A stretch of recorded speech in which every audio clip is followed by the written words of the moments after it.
अस्सलाम वालेकुम। ओके जी, तो हम इंट्राक्रेनियन कॉम्प्लिकेशंस ऑफ ओटाइटिस मीडिया पढ़ रहे थे, जिसमें नेक्स्ट कॉम्प्लिकेशन आ गई है ऑटोजेनिक ब्रेन एब्सेस। नाम से ही पता जा रहा है कि जो ब्रेन एब्सेस बन रहे हैं उनका कुछ रिलेशन आ रहा है हमारा ईयर के साथ। Auto means year, genesis mean origin, ठीक है, कि ईयर के साथ कुछ ओरिजिन आ रहा है ब्रेन एब्सेस का।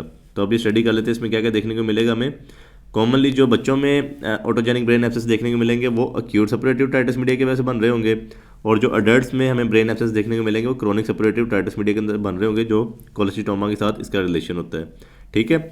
और ये जो ब्रेन एब्सेस हैं ये बहुत ज़्यादा कॉमन है। 50% जो ब्रेन एब्सेस बन रहे होते हैं हमारे ऑटोजेनिक होते हैं, मतलब वो ईयर के साथ ही कोई ना कोई रिलेशन होता है अडल्ट्स के अंदर। बच्चों में 25% जो ब्रेन एब्सेस बन रहे होते हैं वो ऑटोजेनिक एब्सेस होते हैं। अब हम देख लेते हैं जो रूट ऑफ इन्फेक्शन होगा ना, मीन्स कि किस रूट से हमारा इन्फेक्शन जाके ब्रेन एब्सेस कर रहा है, वो देख लेते हैं। और एब्सेस भी जो होंगे ना वो दो तरह के एब्सेस होंगे, एक होंगे सेरिब्रल एब्सेस, एक होंगे सेरिबेलर एब्सेस। आप लोगों ने ब्रेन का एनाटॉमी पढ़ी है ना, उसके अंदर हमारा सेरिब्रम होता है एक, और एक सेरिबेलम होता है, ठीक है।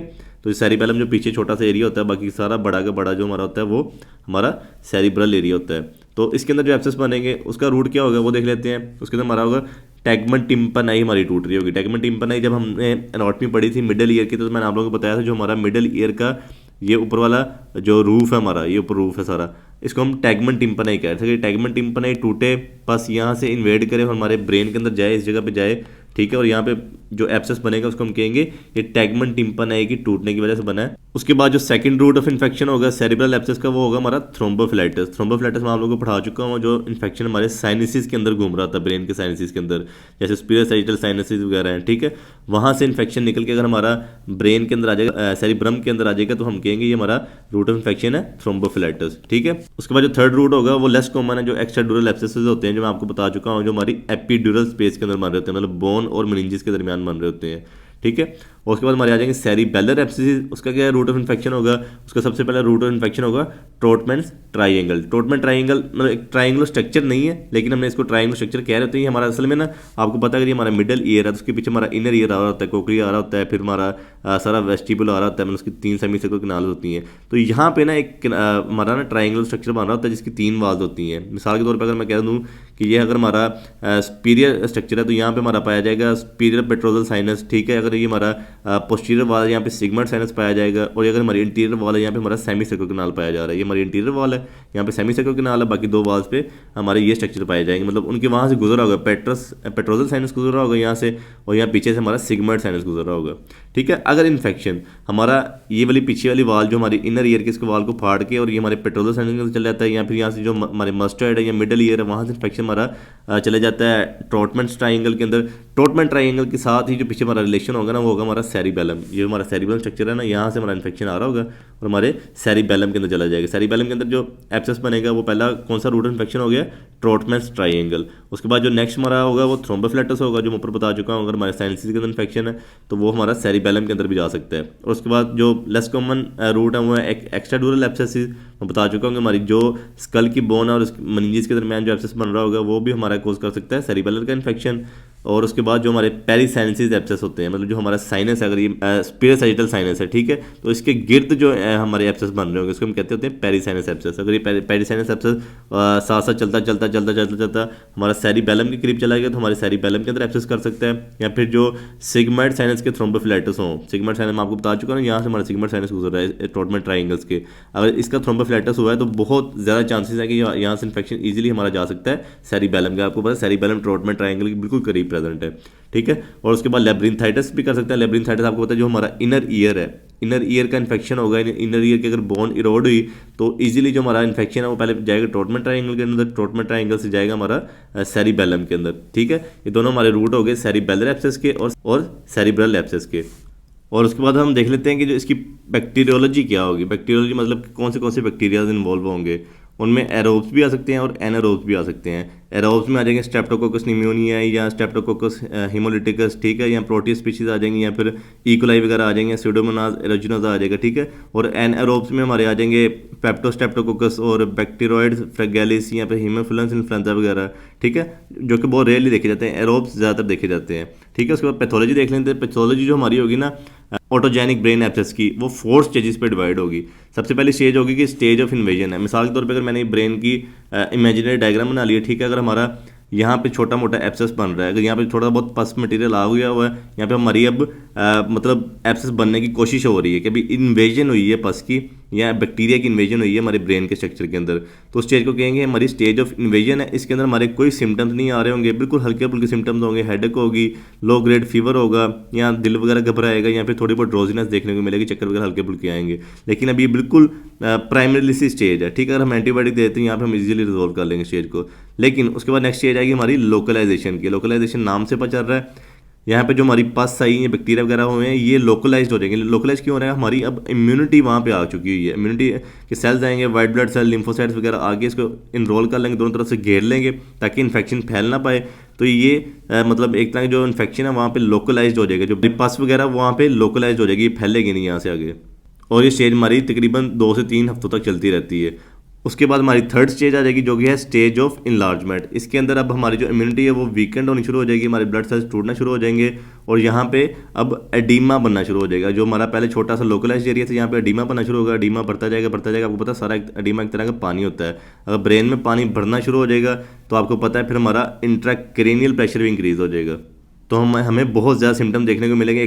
एक तो पहले हमें इंट्राक्रेनियल प्रेशर की वजह से सिम्टम देखने को मिलेंगे, दूसरा ये होगा कि जो हमारा जिस जगह पे एब्सेस बन रहा है उस जगह पे लोकलाइज सिम्टम देखने को मिलेंगे। मिसाल के तौर पे अगर यहाँ पे हमारा एरिया ऑफ ब्रोंका प्रेजेंट है जो हमारा स्पीच को कंट्रोल कर रहा होता है, अगर यहाँ पे इसके ऊपर एब्सेस बन रहा है तो हमें सबसे पहले स्पीकिंग के मसले आने शुरू होंगे, ठीक है। मतलब जो सा एरिया इन्वॉल्व हो रहा होगा ना, सबसे पहले हमें उसके सिम्टम्स देखने को मिलेंगे। उसके बाद जो हमारी फोर्थ स्टेज आ जाएगी वो होगी स्टेज ऑफ टर्मिनेशन। नाम से ही पता जा रहा है जो हमारा एब्सेस है ना वो रप्चर हो रहा होगा, एब्सेस फटेगा, वो उसको जहाँ जहाँ जगह मिलेगी ना वो वहाँ जाता जाएगा। जैसे हमारी जो ब्रेन की खाली जगह होती है, वेंट्रिकल्स होते हैं, आपने वेंट्रिकल्स पढ़े होंगे, लेटरल वेंट्रिकल, थर्ड वेंट्रिकल और फोर्थ वेंट्रिकल, ठीक है।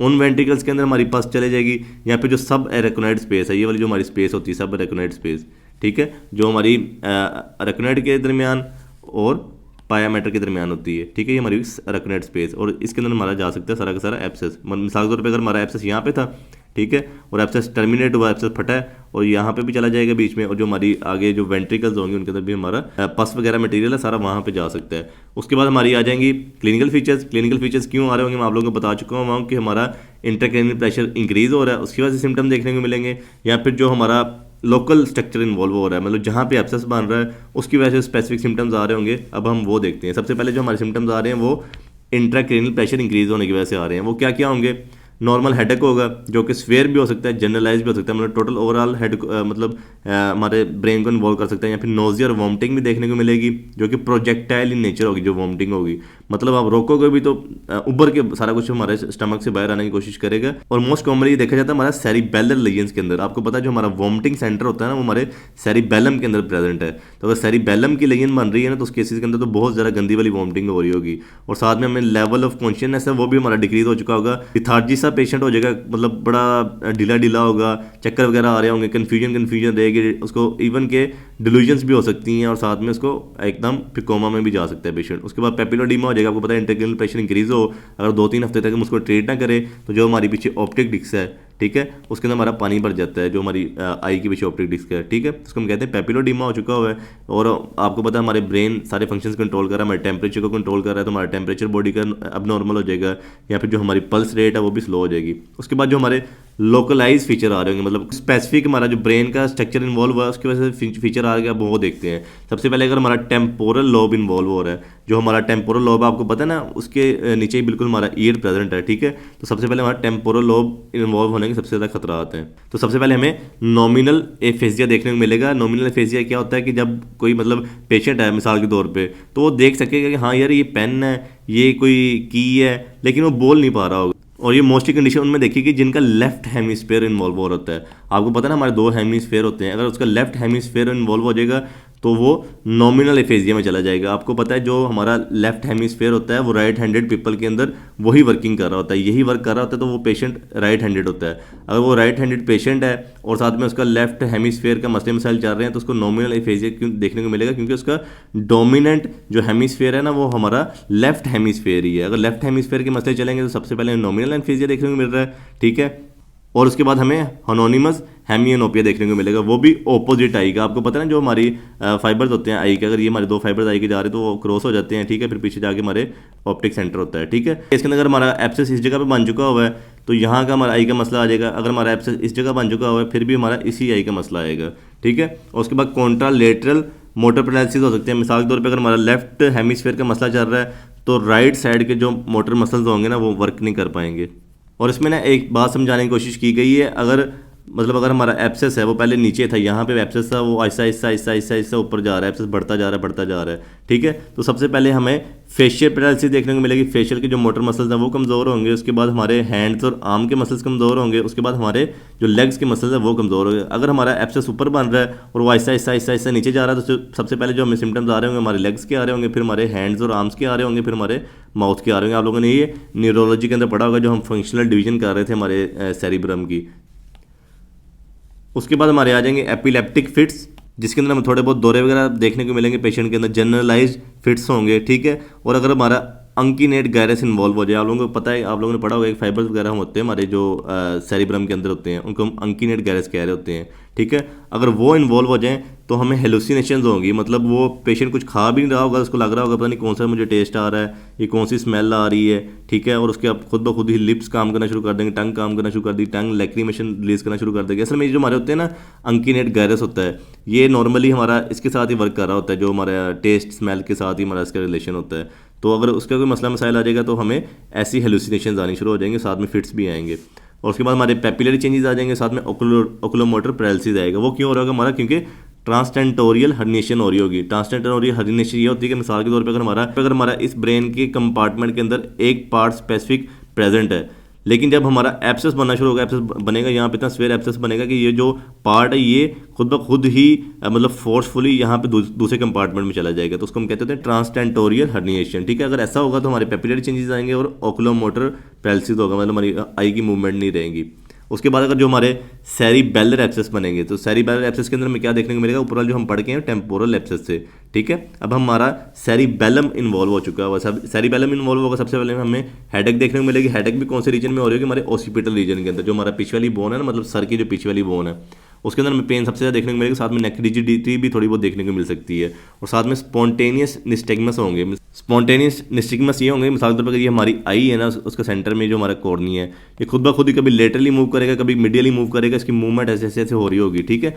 तो उस कंडीशन को हम कहते हैं निस्टेगमस है, और ये खुद ब खुद ही हो रही होगी, स्पॉन्टेनियसली हो रही होगी। उसके बाद हमें जो इप्सिलेटरल है हाइपोटोनिया देखने को मिलेगा, कि मतलब हमारी एक साइड के मसल्स कमज़ोर हो जाएंगे। मिसाल के तौर पर भी हमारा सेरिबेलम था, ठीक है, अगर इस साइड का मसला चल रहा है तो इस साइड के ही मसल्स कमज़ोर होंगे। आप लोगों ने हमेशा याद रखना है जब सेरिबेलम के मसले आएंगे ना वो इप्सिलेटरल होंगे, जिस साइड का मसला चल रहा है उस साइड के ही नीचे बॉडी में मसले आ रहे होंगे। लेकिन जब हम सेरिब्रल के पढ़ रहे थे ना, जो मतलब टेम्पोरल पढ़ के आए तो उसमें कॉन्ट्रालेटरल हो रहे होंगे, मतलब राइट साइड का मसला चल रहा है ना अगर ब्रेन के अंदर तो लेफ्ट साइड के मसल्स कमज़ोर हो रहे होंगे, उसके अंदर ऑपोजिट होगा, ठीक है। सेरिबेलम के अंदर बिल्कुल सेम होगा, जिस साइड के मसले होंगे उस साइड के ही हमें सिम्टम्स देखने को मिल रहे होंगे। जैसे अब इप्सिलेटरल एटेक्सिया होगा, एटेक्सिया होता है मतलब जो चलने में मसला मसाइल आए, ठीक है, उसके मतलब मसल्स की टोन नहीं सही रहती, लेग्स के मसल की, हाथों के मसल्स की, सही है, वो चल रहा होगा लेकिन उसके लेफ्ट साइड के मसल सही काम कर रहे होंगे, राइट साइड के मसल सही काम नहीं कर रहे होंगे, क्योंकि उसके राइट सेरिबेलम के अंदर मसला चल रहा है। उसके बाद जो उसका अगर हम फिंगर नोज टेस्ट करेंगे, जैसे उसको हम बोलते हैं आंखों पे पट्टी बांध के उसको बोलते हैं कि ना अब आपने इमेजिनरी अपनी जो फिंगर है ना उसको जाके अपने नोज़ पे लेके जाना। अगर नॉर्मल पेशेंट होगा तो वो इजीली अपने नोज़ पे उंगली को रख लेगा, लेकिन ये इनके अंदर वो अपने नोज़ को पॉइंट ही नहीं कर पाते, या फिर उसके बहुत ज़्यादा ट्रेमर्स देखने को मिल रहे होते हैं, उसकी उंगली बहुत ज़्यादा कांप रही होती है। उसके बाद हमें डिस्डायोकिनेसिया देखने को मिले। डिस्डायोकिनेसिया ये होता है कि अगर हम पेशेंट को बोलते हैं ना, मिसाल के तौर पे अगर इसका ये शोल्डर है और ये उसकी आर्म है, उसको हम बोलते हैं ना कि स्पिनेशन करो, प्रोनेशन करो, मतलब आर्म को कभी सीधा करो कभी टेढ़ा करो और जल्दी जल्दी में करना है, तो उससे वो होगा नहीं, होगा भी तो वो बहुत स्लो करेगा, या फिर उसकी जो मूवमेंट होगी वो प्रॉपर होगी नहीं। उसके बाद हमने इन्वेस्टिगेशन की तरफ जाना है। इन्वेस्टिगेशन में सबसे पहले हम एक्सरे वगैरह करते होते थे पहले दौर में, लेकिन अब तो हम सीटी स्कैन वगैरह करते हैं। एक्सरे के अंदर हम देखते हैं जो मिड लाइन है, जो हमारी सेरिबेलम की जो मिड लाइन है या सेरिब्रम की मिड लाइन है, ठीक है, उसको हम जज कर रहे होते हैं कि वो मूव तो नहीं की। अगर हमारा यहाँ पे एब्सेस बन चुका हुआ तो जो हमारी मिड लाइन होगी ना खुद ब खुद ही शिफ्ट हो चुकी होगी। और उसके बाद हम पीनियल ग्लैंड की कैल्सिफिकेशन देख रहे होते हैं। आपको पता है जब हमने हाइपोथैलेमस पढ़ा था उसके पीछे एक पीनियल ग्लैंड, छोटी सी ग्लैंड प्रेजेंट होती है, ठीक है। अगर वो ग्लैंड की कैल्सिफिकेशन हो चुकी होगी तो हमें पता चलेगा एब्सेस चल रहा है हमारी बॉडी के अंदर। यहाँ पे जो हमारे एक्सरेज है ना वो भी हमें हेल्प कर रहे थे, जो हमारे एब्सेस के अंदर गैस बन रही होती है। आपको पता है ना जो बैक्टीरियाज होते हैं वो गैस बनाते हैं, अगर एब्सेस के अंदर गैस बन रही होगी तो वो हमारे एक्सरे के ऊपर ब्लैक अपीयर हो रही होती है, ठीक है। उसके बाद हम अब सिटी स्कैन करते हैं, एक्सरे का तो दो नहीं रहा, तो सिटी स्कैन में हम इजीली पता चल जाता है कहाँ पे एब्सेस प्रेजेंट है, कितने साइज़ का एब्सेस है। और उसके बाद हम जो मस्टर्ड है उसका भी अब एक्सरे वगैरह करते हैं, सिटी स्कैन वगैरह करते हैं टेम्पोरल बोन का, ताकि हमें पता चल सके कि डिजीज़ कहाँ से निकली है, हमारे मिडिल एयर से निकली है, इनर एयर से निकली है, कहाँ से उसका रूट बना है, कैसे हमारे ब्रेन के एब्सेस बने हैं, ठीक है। फिर उसके बाद हम लंबर पंचर करते हैं। लंबर पंचर जो L3 और L4 के लेवल पे हम CSF को निकाल रहे होते हैं, CSF को निकालते हैं ताकि हमारा प्रेशर डिक्रीज और इस कंडीशन करते हुए हमें बड़ा मतलब एहतियात से करना होता है ताकि कोई मसले मसाइल ना बन पाए। CSF को निकालने के बाद CSF का एग्जामिनेशन वगैरह करते हैं, हम देखते हैं उसका ग्लूकोज वगैरह नॉर्मल है क्या, उसके जो प्रोटीन्स कंटेंट है वो इंक्रीज़ हुए हैं, कम हुए हैं, ज़्यादा हुए हैं, या फिर जो उसके वाइट ब्लड सेल्स हैं वो इंक्रीज़ हुए हैं, डिक्रीज़ हुए हैं, ताकि हमें पता चले कि इन्फेक्शन वगैरह चल रहा है कि नहीं चल रहा है। यहाँ पे हमारा जो आपको बताया था जो लास्ट स्टेज थी जिसके अंदर हमारा रप्चर हो रहा था एब्सेस और हमारे CSF में जा रहा था, ठीक है, सब ड्यूरल स्पेस के अंदर, तो हमें पता चल जाएगा कि उसके अंदर हमारा एब्सेस आ चुका हुआ है कि नहीं आ चुका, और हमें बैक्टीरिया वगैरह देखने को मिलेंगे। फिर हम प्रॉपर कल्चरल सेंसिटिविटी करके प्रॉपर एंटीबायोटिक्स दे रहे होंगे। उसके बाद जो हमारा ट्रीटमेंट है वो मेडिकल भी हो जाएगा और उसका सर्जिकल भी होगा।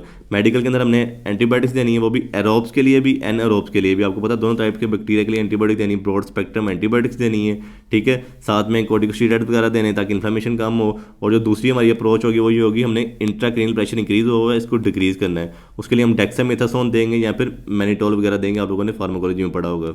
और जो एंटीबायोटिक्स हैं प्रॉपर जो हमने देनी है वो हमने कल्चरल सेंसिटिविटी के बाद ही देनी है। CSF का कल्चरल सेंसिटिविटी कर लो, या फिर जो हमारे ईयर से पास निकल रहा है डिस्चार्ज निकल रहा है उसका मतलब करो कल्चरल सेंसिटिविटी, फिर प्रॉपर एंटीबायोटिक हम उस टाइम देंगे। लेकिन उससे पहले पहले हमने ब्रॉड स्पेक्ट्रम एंटीबायोटिक जरूर देनी है, एरोब्स के लिए और एनारोब्स के लिए भी। उसके बाद हमारा सर्जिकल प्रोसीजर आ जाएगा। सर्जिकल प्रोसीजर के अंदर डिपेंड करता है कि जो न्यूरो सर्जन है वो क्या डिमांड कर रहा है, कि उसको क्या ठीक लग रहा है, वो क्या करना चाह रहा है। वो हो सकता है बर होल्स करे जिसके अंदर हम स्कल के अंदर छोटे छोटे सुराख कर रहे होते हैं, ठीक है, और फिर हम एस्पायरेशन करते हैं, जो पस वगैरह जहाँ पे प्रेजेंट होगी इसको एस्पायर कर रहे होते हैं, ऊपर से हम पेंसिलिन वगैरह डाल देते हैं ताकि मसले मसाइल ना। और फिर साथ साथ फिर हमने इसका CT स्कैन और एक्सरे वगैरह करके रखना होता है, हमें पता चलता रहे कि क्या रिजॉल्व हो भी रही कंडीशन की या बढ़ती जा रही है, ठीक है।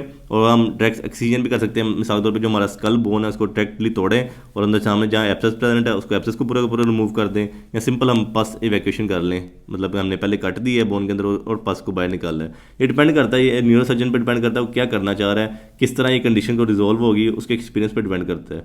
फिर जो हमारी यहाँ से पस वगैरह निकलेगी एब्सेस से, ठीक है, उसका कल्चरल सेंसिटिविटी करेंगे, प्रॉपर एंटीबायोटिक्स वगैरह दे देंगे। उसके बाद जो हमारा कॉजेटिव एजेंट होगा, मिसाल के तौर पर अगर एक्यूट ओटाइटिस मीडिया था जो बच्चों में कॉज कर रहा था, ऑटोजेनिक एब्सेस कर रहा था, ठीक है, उसके लिए हम प्रॉपर एंटीबायोटिक्स वगैरह देंगे। अगर कोई क्रोनिक ओटाइटिस मीडिया की वजह से मतलब ऑटोजेनिक एब्सेस हो रहे थे तो हम रेडिकल मस्टेक्टमी करेंगे।